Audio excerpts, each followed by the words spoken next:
ভাবতেই পারছি না, এই বড় স্ট্রাকচার, তাও আবার রিভলভিং। 17 কোটি টাকার গহনায় মা সাজতে চলেছে।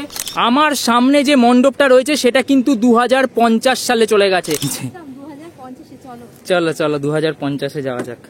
কাছের ব্যবহার বেশ ভালো রকমের হয়েছে আর কি। এই জায়গাগুলো ফাঁকা রাখা হয়েছে, এখান থেকেই কিন্তু বেরিয়ে আসতে পারে অ্যাম্বুলেন্স থেকে বুলেট ট্রেন সমস্ত কিছু। হ্যালো বন্ধুরা, আজকে 20শে সেপ্টেম্বর। পুজোর কিন্তু আর হাতে গুনে মাত্র 15টা দিন বাকি, কারণ মহালয়া থেকেই কলকাতা বা শহরের বুকে পুজো শুরু হয়ে যায়, তো সেই কারণে আর 15 দিন বাকি। আর আজকে তোমাদেরকে নিয়ে চলে এসেছি এই বছর কলকাতা নয়, বাংলা নয়, সারা ভারতের সব থেকে জনপ্রিয় এবং সব থেকে হাইপ দুর্গাপুজোতে। এই দুর্গাপুজো যেখানে আমি এই মুহূর্তে দাঁড়িয়ে আছি সল্টলেক আইবি ব্লকে, এরা যে কি করছে, যা যে কোনো দিন কল্যাণী থেকে শুরু করে বাংলার অন্যান্য যে কোনো পুজোকে ম্লান করতে পারে। তো চলো সেই পুজোর সমস্ত কিছু তোমাদেরকে এই ভিডিওতে দেখাবো। আরে কি করছিস, এসব ঘোরাচ্ছিস কেন এখানে? আরে আমি তো ভাবতেই পারছি না, এই বড় স্ট্রাকচার, তাও আবার রিভলভিং, সেটা আবার 60 ফিট উপরে উঠবে। মানে এখানে তো এসে মানে চমকের পর চমক পাচ্ছি একদম। সো সল্টলেক আইবি ব্লক থেকে আমি Souvik and we are Benga bloggers. তো এই বড় পুজোটা দেখার আগে তোমরা জাস্ট তোমাদেরকে একটা রিকোয়েস্ট, আমাদের ভিডিওগুলো যদি তোমাদের ভালো লাগে চ্যানেলটা সাবস্ক্রাইব করো, আর ফেসবুকে দেখলে চ্যানেলটা ফলো করতে ভুলো না। তো চলো এই মুহূর্তে এই বিশাল মাঠ জুড়ে যে বিশাল কর্মকাণ্ড চলছে সেটা কি আর কিভাবে সবটা তোমাদের কাছে তুলে ধরবো। শ্রেয়া এই মুহূর্তে আর আমি দুজনে বেঙ্গা ব্লগার্স প্রবেশ করতে চলেছি 2050 সালে। এই মুহূর্তে আমি যে মাঠে রয়েছি সেই মাঠটা 2024 সালে থাকলেও আমার সামনে যে মণ্ডপটা রয়েছে সেটা কিন্তু 2050 সালে চলে গেছে।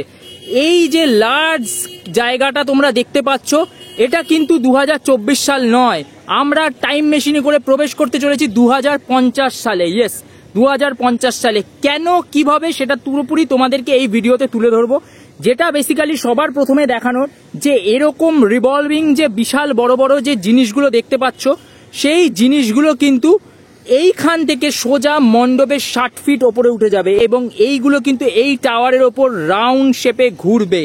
বেসিক্যালি এই যে পুরো মণ্ডপটা বা এই যে টাওয়ারটা সেটার একটা ঝলক তোমাদেরকে দেখিয়ে দিই চলো। তো তোমাদের যেমনটা বললাম এইমাত্র যে ওনারা কিন্তু নিজেদের যে কার্যালয় রয়েছে সেই কার্যালয়তে একটা খুব সুন্দর এই যে পুরো পুজোটা তার একটা মডেল বানিয়েছেন। সেই মডেলটা দেখলেই তোমরা বুঝতে পারবে আসলে বিষয়টা কি হচ্ছে। তো চলো মডেলটা দেখে নি, তারপর কিন্তু আবার মূল মণ্ডপে ফিরছি। তো শ্রেয়া কিন্তু এক্সাইটমেন্টে আগে দৌড় লাগিয়েছে। চলো চলো 2050-এ যাওয়া যাক। এই মুহূর্তে কিন্তু আমি চলে এসেছি এই যে টাওয়ারটা, সেই টাওয়ারটার সামনে, মানে এইটাই কিন্তু আদতে পুরো মণ্ডপটা যেটা তোমরা দেখতে পেলে। আমি তোমাদেরকে একটু ডেসক্রাইব করে দিই। প্রথমে মণ্ডপটার যে মূল যে টাওয়ারটা দেখলে মণ্ডপটার, সেটা কিন্তু এটা যেটা বলছিলাম আমরা যে রিভলভিং হবে মানে ঘুরবে, সেটা কিন্তু ঠিক এইভাবেই ঘুরবে যেভাবে তোমরা এখন দেখতে পাচ্ছ। পাশে দুখানা আরও টাওয়ার হচ্ছে এই যে, এবং তার সামনে কিন্তু আরেকটা টাওয়ার হচ্ছে। এখানে একটা টাওয়ার মানে একটা বিল্ডিং রয়েছে, আর এখানে একটা ইন্টারেস্টিং বিল্ডিং রয়েছে যেটা থেকে আমি তোমাদের বললাম যে এখান থেকে বুলেট ট্রেন রান করবে, ঠিক আছে, এবং অটো থাকবে, সব রকমের তখনকার যে যানবাহন ব্যবস্থা সেই জিনিসটাও এখানে খুব সুন্দর করে আমরা দেখতে পাবো। ইয়েস, একটা অ্যাম্বুলেন্সেরও ইন্টারেস্টিং পয়েন্ট কিন্তু রয়েছে। এই মডেলটাতে কিন্তু এয়ার অ্যাম্বুলেন্স আর এয়ার ট্যাক্সি এই জিনিসটা দেখানো নেই, কিন্তু আমরা যে বললাম যে আকাশপথে কিন্তু আমরা অনেক কিছু উড়তে বা চলতে দেখবো, সেগুলো কিন্তু আমরা এখানে পেয়ে যাব। সো দেখে বুঝতেই পারলে যে কি লেভেলের জিনিস হতে চলেছে। অ্যাম্বুলেন্স বেরিয়ে আসছে, বুলেট ট্রেন বেরিয়ে আসছে, সমস্ত সবকিছু চলমান, সমস্ত কিছু, এমনকি মুভিং প্যান্ডেল, পুরো প্যান্ডেলটা নড়ছে। দেখলে তো এই যে মূল যে টাওয়ারটা আমার পেছনে রয়েছে এই মুহূর্তে, এই যে বিশাল টাওয়ারটা, এটা কিন্তু রীতিমতো মুভিং, সবটা ঘুরবে। তো ভাবতেই পারছো তো কত বড় বিষয়। এই পুজো এলে না দর্শকদের মাথা ঘুরতে শুরু করে। একদম 70 ফিট থেকে 80 ফিট উঁচু তো মণ্ডপ হচ্ছেই, ঠিক আছে, কিন্তু সে তার মধ্যে টেকের যে ব্যবহার বা টেকনোলজির যে ব্যবহার সেটা কিন্তু সব থেকে গুরুত্বপূর্ণ। সো বেসিক্যালি এই মণ্ডপেরই কোনো এক অংশ দিয়ে কিন্তু তোমরা দেখলে টাওয়ারে, এখান থেকে কিন্তু অ্যাম্বুলেন্স বেরিয়ে আসবে, বুলেট ট্রেন চলবে, সমস্ত কিছু কিন্তু এই অ্যাটমসফিয়ারটা জুড়ে এইখানে হবে। এবার আমি তোমাদের সামনে নিয়ে গিয়ে দেখাই যে আপাতত কিসের কাজ বাইরের অংশ হচ্ছে, কারণ ভেতরে যেটা রয়েছে সেটা কিন্তু বাঙালির মন প্রাণ জুড়িয়ে যাবে। বাইরে যদি টেকনোলজি থাকে তাহলে ভেতরে থাকবে হচ্ছে প্রাণের আভাস, মনের আবেগ। তো চলো সেইখানে যাব, কিন্তু তার আগে বাইরের অংশটা কি দিয়ে তৈরি হচ্ছে সেটা তোমাদের সাথে ভাগ করে নিই। মূলত ব্যবহার হচ্ছে কিন্তু টাইলস। এই যে বড় বড় টাইলস দেখছো, এই সমস্ত টাইলস গুলো দিয়ে কিন্তু এই মণ্ডপ ব্যবহার হচ্ছে। এই টাইলস, যে টাইলস দিয়ে আমরা বাড়িঘর তৈরি করে থাকি, টাইলসের সাথে ব্যবহার হচ্ছে প্লাইতে এরকম বিভিন্ন কালারফুল জিনিসপত্র বা কালারফুল জিনিস সেগুলোকে অ্যাটাচ করা হচ্ছে। সিলভার আর গোল্ডেনের কাজ বেশি আছে। হ্যাঁ, যেরকম এইখানে তোমরা একটা স্ট্রাকচার দেখতে পাচ্ছ, এটা প্রবাবলি ওদের কোনো বসার জায়গা হবে, সিটিং এরিয়া হবে। এই জায়গাগুলো ফাঁকা রাখা হয়েছে, এখান থেকেই কিন্তু বেরিয়ে আসতে পারে অ্যাম্বুলেন্স থেকে বুলেট ট্রেন সমস্ত কিছু। তো সেগুলো কিন্তু দেখবার মতো হবে যখন সম্পূর্ণ হবে কাজটা, তাই না?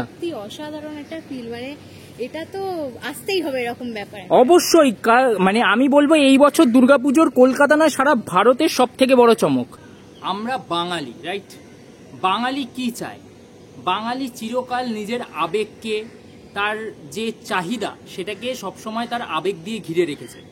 বাঙালি কখনো তার বাঙালিয়ানা, তার ঐতিহ্য, আভিজাত্য এগুলোকে হারিয়ে ফেলতে চায় না। তোমরাই ভাবো, আজকে যখন বিজ্ঞান দ্রুত গতিতে এগিয়ে চলেছে, সেই দ্রুত গতিতে এগিয়ে চলার মাঝে যদি তোমাদের ঐতিহ্য, আভিজাত্য এই সমস্ত কিছু হারিয়ে যায়, কিন্তু বাঙালি কবেই বা এই সমস্ত কিছুকে হারাতে দিয়েছে? এই পুজো কিন্তু ঠিক সেই বার্তাটাই তুলে দিচ্ছে।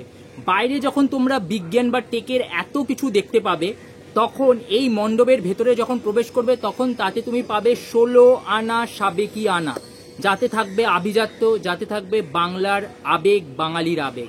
17 কোটি টাকার গহনায় মা সাজতে চলেছে এই মণ্ডপে। চলো এবার মণ্ডপের ভেতরে প্রবেশ করি আর সেই সমস্ত কিছু তোমাদের কাছে তুলে ধরি। তো এই মুহূর্তে কিন্তু আমরা প্রবেশ করছি মূল মণ্ডপের ভেতরে, এবং মূল মণ্ডপের ভেতরে কিন্তু যেতে যেতে আমরা তোমাদের কয়েকটা জিনিস দেখাই, যে এইখানে কিন্তু খুব সুন্দর করে এগেন এই যে কাঁচ, এই বিভিন্ন রকমের কাচের কিন্তু পুরো মণ্ডপ জুড়ে ব্যবহার করা হচ্ছে। এই যেখানে তোমরা নিজেরাও নিজেদেরকে দেখতে পাবে, যে হাই, এই কাচের যে সুন্দর যে একটা অ্যাটমসফিয়ার, সেই অ্যাটমসফিয়ারটার মধ্যে যখন আলো পড়বে তখন ভাবো বিষয়টা কিরম হবে। অসাধারণ লাগবে, মানে একদম চারদিক দিয়ে আলোকিত হয়ে যাবে, ঠিক যেমন মায়ের আশীর্বাদে আমরা আলোকিত হচ্ছি। রাইট। তো এই মুহূর্তে আমরা যে প্রবেশ করলাম, সেই যে ভেতরটা দেখো এত কালারফুল আর এত গর্জিয়াস লাগছে। এখানে বাঁশগুলো রয়েছে, এই বাঁশগুলো সরে গেলেই কিন্তু বুঝতে পারবে এই জায়গার গর্জিয়াসনেসটা কতটা বেশি। আর কিন্তু পুরোপুরি সাবেকি। হ্যাঁ, অবশ্যই। আমরা যে বাঙালি যে আভিজাত্য জিনিস, যেগুলো আমরা সাধারণত সাবেকিয়ানায় দেখে থাকি, আগে যেগুলো আমরা ইউজ করতাম, সেইগুলো কিন্তু আবার এখানে ফিরে আসছে। একদম তাই, এবং সেই সাবেকিয়ানা ছোঁয়া কিন্তু এই ওপরেও থাকবে। এই পুরো জায়গাটায় দূরেই তোমরা দেখতে পাচ্ছ একটা রাউন্ড শেপ ক্রিয়েট করা হয়েছে, যেখানে কিন্তু এই ওয়াও কাচের ব্যবহার বেশ ভালো রকমের হয়েছে আর কি। এখানে কিন্তু থাকবে মাতৃ প্রতিমা, এই বিশাল জায়গা জুড়ে থাকবে প্রদীপ রুদ্র পালের সনাতনী মূর্তি, এবং সেই মূর্তি কিন্তু সাজবে 17 কোটি টাকার গহনায়। 30 ফুটেরও বড় প্রতিমা আর কি। প্রবেশ করার জন্য এই মণ্ডপের যে আর কি পুজোর জায়গা, সেখানে প্রবেশ করার জন্য কিন্তু এখনই এখানে একটা স্লোপ রেডি করা হচ্ছে। এখানে কিন্তু কাজ এখনো চলছে। এই স্লোপটা কিন্তু রেডি হয়ে গেলেই এখান থেকে কিন্তু মাকে তুলে সোজা মায়ের বেদিতে স্থাপন করা হবে। এবং 30 ফুটের প্রতিমা তো মুখের কথা নয়, তাই যাতে মাকে তুলতে সুবিধা হয় তার জন্য কিন্তু এখানে একটা স্লোপেরও ব্যবস্থা করছেন ওনারা। সো মূল মণ্ডপের যে টাওয়ারটা রয়েছে আর কি, মূল টাওয়ারটা, তার পাশে কিন্তু আরো দুপাশে দুটো টাওয়ার হচ্ছে আর কি। সেই দুটো টাওয়ার রেও বেশ কিছু জিনিসপত্র তো অবশ্যই থাকবে। একদম সবকিছু বলে দেবো না, তো তাই জন্য যেটা করতে হবে সেটা হচ্ছে কিন্তু এই পুজোটা একদম মিস করা যাবে না। হ্যাঁ, একদমই নয়। যদি 2050-কে এখনই দেখতে চাও তাহলে চলে আসো। হ্যাঁ, সেটাই। 2024-এ আবার ফিরে যাচ্ছি, ভাল লাগছে না। এইমাত্র 2050-এ ছিলাম। অ্যাকচুয়ালি আমি ছোটবেলা থেকে প্রচন্ড মার্বেল টার্বেল দেখে বড় হয়েছি, তো আমার ভাল লাগে এই ধরনের জিনিসপত্র, এসব সায়েন্স ফিকশন জিনিসপত্র আর কি। I am not Spidey fan, Spiderman. So যাই হোক, সো বেসিক্যালি এই জিনিসগুলো তো মনের মণিকোঠায় থেকে যায়। দুর্গা পুজো এই কারণেই যে আমরা যে কোনো কিছুকে খুব ইজিলি বাঙালি শিল্পীরা তৈরি করতে পারে আর কি, সেটাই সব থেকে বেশি ভালো লাগা। এই মুহূর্তে আমি আমাদের মাঝখানে পেয়ে গেছি আইবি ব্লকের চেয়ারম্যানকে। স্যার, আপনার পরিচয়টা যদি একটু বলেন। আমার নাম রঞ্জন পোদ্দার, আমি বিধাননগর মিউনিসিপ্যাল কর্পোরেশনের বড় চেয়ারম্যান, ওয়ার্ড নাম্বার 34-এ। আচ্ছা, এই বছর আইবি ব্লকে আমরা যেটা দেখতে চলেছি সেটা তো আজকের কথা না, 2050 সালে। তো এরম ভাবনা আপনাদের মধ্যে এলো কিভাবে? দেখুন, সবাই তো অতীত নিয়ে কাজ করছে, সবাই অনেক রকম কাজ কলকাতা করছে, আমরা একটু ফিউচারিস্টিক কাজে গেছি। আগামী দিন আমাদের কলকাতায় কেমন হতে পারে তার একটা রূপ আমরা দেওয়ার চেষ্টা করেছি। আগামী দিনে কলকাতাতে কী কী চলতে পারে, পজিটিভ নেগেটিভ সব কিছু এর মধ্যে রয়েছে। আমাদের কলকাতাতে যেমন ধরুন এখানে দেখানো হয়েছে প্যান্ডেলটি হবে 120 ফুটের, 60 ফুটের ওপর থেকে প্যান্ডেল রোটেট করবে। আজকে আমরা যখন কোনো কিছু প্রপার্টি কিনতে যাই, ফ্ল্যাট বা বাড়ি, সেখানে আমরা বাস্তুতে বিশ্বাস, তা এই রোটেশনের ব্যাপারটা আসছে সেখান থেকে। আগামী দিনে আমার বেডরুমটা বা কিচেনটা বা আমার বসার জায়গাটা কোন দিকে থাকবে সেটা বোঝানোর জন্য আমরা ঠিক করে নেব কোন দিকে থাকবে সুইচ থেকে। সেই রোটেশন পদ্ধতিটা আমরা দেখি। আমরা দেখি সেখানে বুলেট ট্রেন, আগামী দিন কলকাতায় বুলেট ট্রেন কীভাবে চলবে, বাড়ির মধ্যে দিয়ে বুলেট ট্রেন চলবে সেটা আমাদের আমরা দেখিয়েছি। এখানে এয়ার ট্যাক্সি বা এয়ার অ্যাম্বুলেন্স চলবে কলকাতাতে, সেটা দেখানো আছে।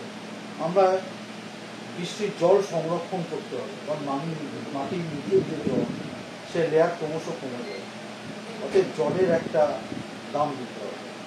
জলকে আমরা কীভাবে সংরক্ষণ করি সেটা কীভাবে আমাদের কাজে লাগে, পরিশ্রুত পানীয় জল আমরা কীভাবে, আমাদের এখানে দেখানো হবে যে গ্রিনারিকে কীভাবে আমরা সংরক্ষণ করতে হবে।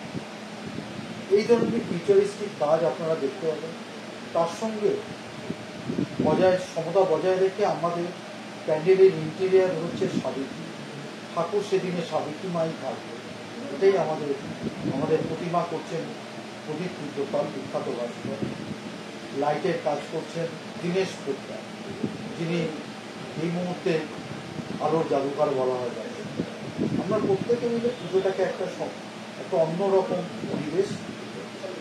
এই যে আজকাল দেখা যাচ্ছে জেলার বিভিন্ন পুজো, তারা কলকাতার পুজোকে কোথাও গিয়ে ছাপিয়ে যাচ্ছে। জেলার এরকম বেশ কয়েকটা পুজো গত কয়েক বছরে জনপ্রিয় হয়েছে। সেখানে দাঁড়িয়ে কি মনে হচ্ছে কলকাতায় আবার সেই ঋত গৌরব ফিরে আসবে? পুজো সবাই ভালো করে করুক, জেলা পুজো আগামী দিনে আরও ভালো হবে। আজকে ভালো হচ্ছে, গত দিনের থেকে আজকে ভালো হচ্ছে, ভালো। কিন্তু কলকাতার পুজোর একটা আলাদা গ্ল্যামার রয়েছে, তার একটা মানুষ কলকাতায় এসে সবাই ঠাকুর দেখতে চায়। কলকাতায় তো পুজোর সংখ্যা অনেক অনেক বড় বড় পুজো আজকে হচ্ছে। কলকাতার পুজোর সঙ্গে জেলা পুজো কারোর সাথে কারো, দেখুন এখানে কম্পিটিশান, এখানে একটা সুস্থ পরিবেশ আছে, যে সেই যে যার পুজোটাকে ভালো করতে চায়। আগামী দিনে আরও ভালো পুজো হবে নিশ্চয়ই, জেলা এগিয়ে আসুক, সেটাই আমরা চাই।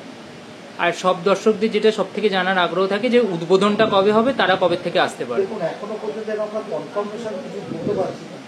এখনো পর্যন্ত মহালয়া ঠিক আছে, কিন্তু এটা কনফার্ম নয়। কারণ বোঝেন এখন উদ্বোধন করার ব্যাপারটা অনেক কিছুর উপর ডিপেন্ড করে। যারা আসবেন ডিগনিটারিজ, আমাদের গেস্ট, তাদের উপর অনেক কিছু ডেটের উপর নির্ভর করছে। তবে মোটামুটি মহালয়া অথবা দ্বাদশী ত্রয়োদশী মধ্যে হয়ে যাবে। অসংখ্য ধন্যবাদ স্যার আমাদের সময় দেওয়ার জন্য। নমস্কার। তো মোটামুটি কিন্তু তোমরা একটা চমকপ্রদ পুজো দেখতে পেলে। যারা যারা আসতে পারবে তারা অবশ্যই এসো, মিস করো না। তো চলো আবার নতুন কোনো পুজোর ভিডিও নিয়ে খুব শিগগিরই তোমাদের সাথে দেখা হচ্ছে। ততক্ষণের জন্য আমাদের দুজনের তরফ থেকে দুর্গা দুর্গা।